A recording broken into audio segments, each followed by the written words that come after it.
Hello, everybody. A very, very welcome to our channel, Law Prep Judiciary. This is Shivangi, and I am so happy to introduce today with us Rank 62 GJS Suhag Biladia. Hi, Suhag, from the entire team of Law Prep Judiciary. आपको बहुत बहुत बधाई सबसे। Thank you ma'am, thank you so कैसा much. Feel कर रहे हैं आप?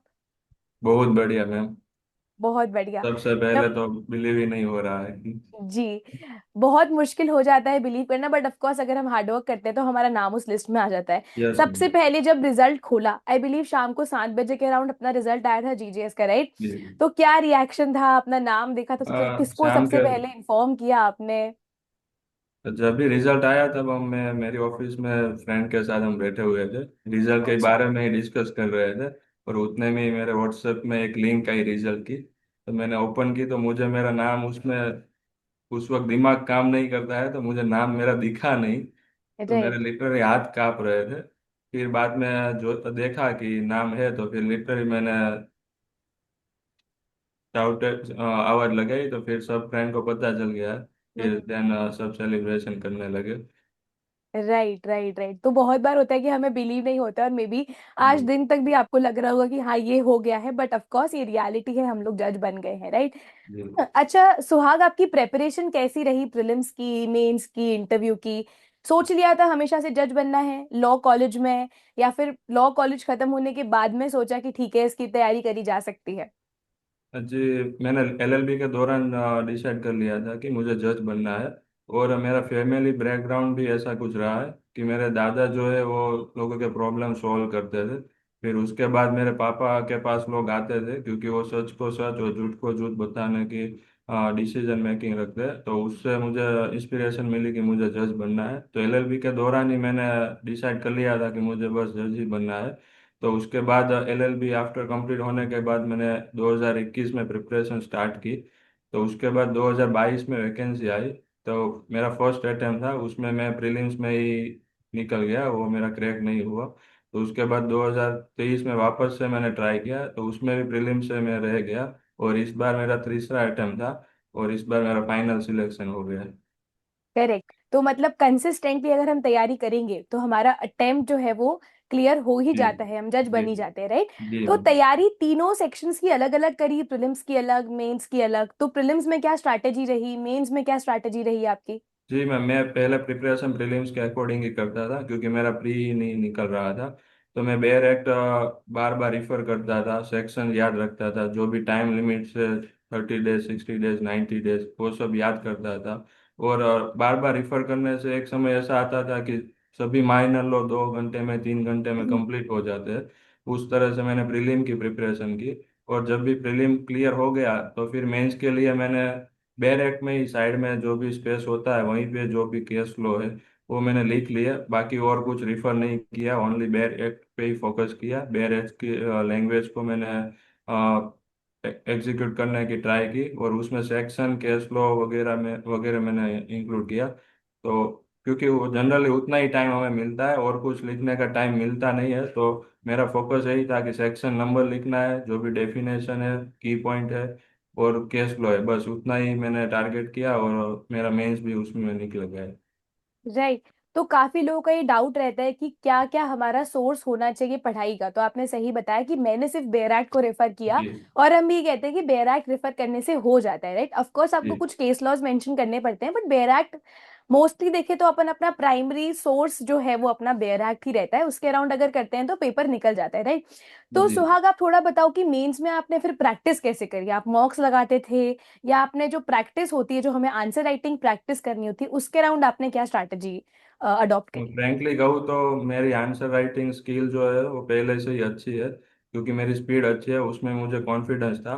तो हम्म। हमें जो जिस चीज़ में कॉन्फिडेंस है उसमें हमें टाइम वेस्ट नहीं करना चाहिए। तो मैंने एक भी आंसर नहीं लिखा, कुछ नहीं लिखा, सिर्फ पढ़ाई ही की और डायरेक्ट एग्जाम में एग्जीक्यूट ही किया, क्योंकि मुझे पता था कि मैं लिख सकता हूँ। हम्म। इसलिए मैंने उसकी प्रैक्टिस नहीं की, लेकिन मैं रिकमेंड नहीं करना चाहूँगा। आप प्रैक्टिस करेंगे राइट। हम्म। तो, क्योंकि वहां पे हमें एक ही दिन में 2 पेपर लिखने होते हैं, तो लिटरली हाथ नहीं काम करता है। तो इसलिए आप प्रैक्टिस करनी बहुत जरूरी है। Exactly exactly. क्योंकि आपको लिखने की प्रैक्टिस है, पर अगेन ये सब्जेक्टिव होता है, सबकी अपनी अपनी स्ट्रैटेजी है। बट जी अगेन आपने सही बोला, एक दिन में 2 पेपर 6 घंटे आपको बेसिकली लिखना है, तो आपकी लिखने की प्रैक्टिस होनी चाहिए, प्लस स्पीड आपकी बहुत इंपॉर्टेंट है वहां पे, जी। राइट। और सुहाग, इंटरव्यू के लिए आपने कैसे प्रिपेयर किया? क्योंकि मैम इंटरव्यू में क्या होता है, इंटरव्यू। लॉ के अलावा पर्सनालिटी डेवलपमेंट भी आपको करना पड़ता है ना, उसके उसके जी। अराउंड भी आपका इंट्रोडक्शन वगैरह आपको प्रिपेयर करना पड़ता है। तो वो आपने कैसे करा?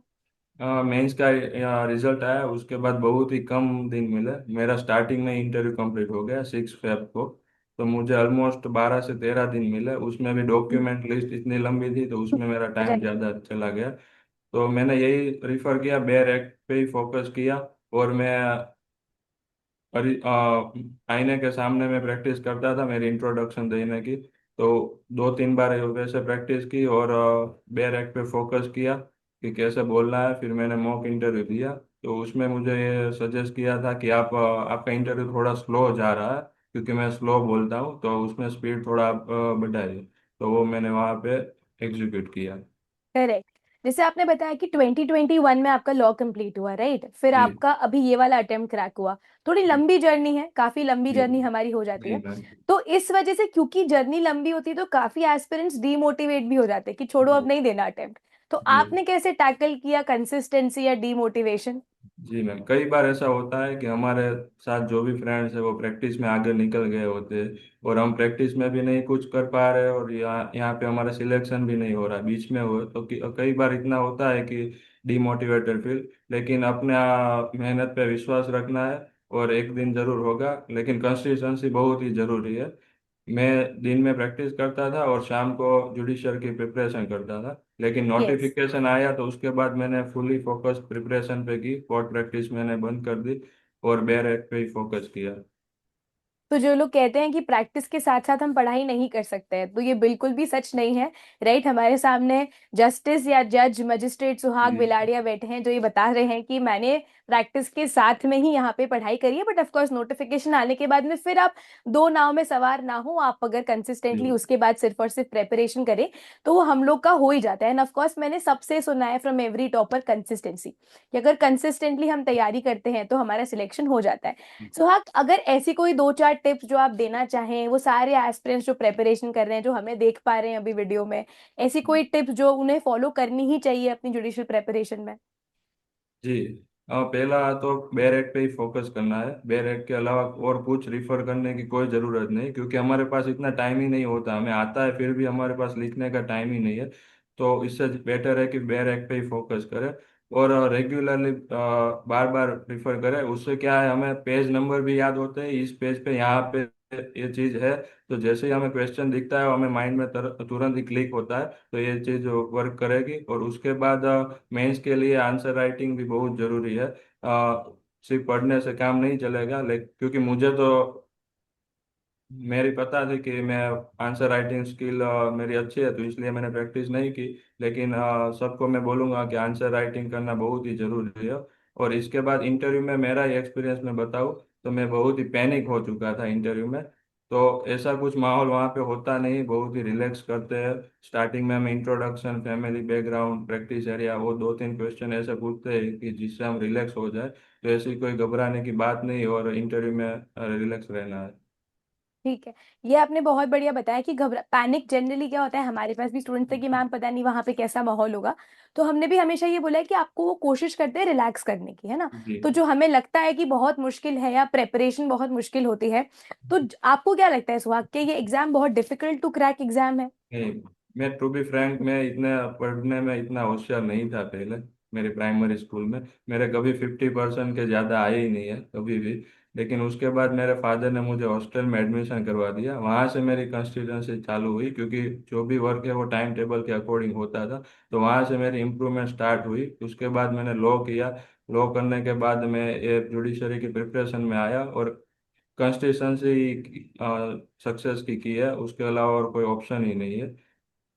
राइट। तो ये आपने कहा उसके अलावा कोई ऑप्शन नहीं है, मतलब कि अगर हमारा गोल फिक्स है कि जज बनना ही है, तो उसके अलावा हमारे पास में कोई ऑप्शन ही नहीं है ना, अगर करना है तो करना ही है। और एक जो ये मिथ सबके दिमाग में होता है कि जो टॉपर्स हैं, जो अपने स्कूल में हमेशा टॉप रहे हैं, जो कॉलेज में हमेशा टॉप 10 में आए, सिर्फ वही लोग क्रैक कर सकते हैं paper, right?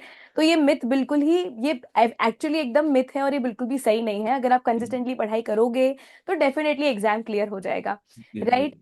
Thank you so much, Suhag, for joining with us. I had a great time talking to you and thank you wishing you ma'am. all the very, very best from the thank you entire so team much. of Law Prep Judiciary. Thank Thank you you so ma'am. much. All the best. Thank you.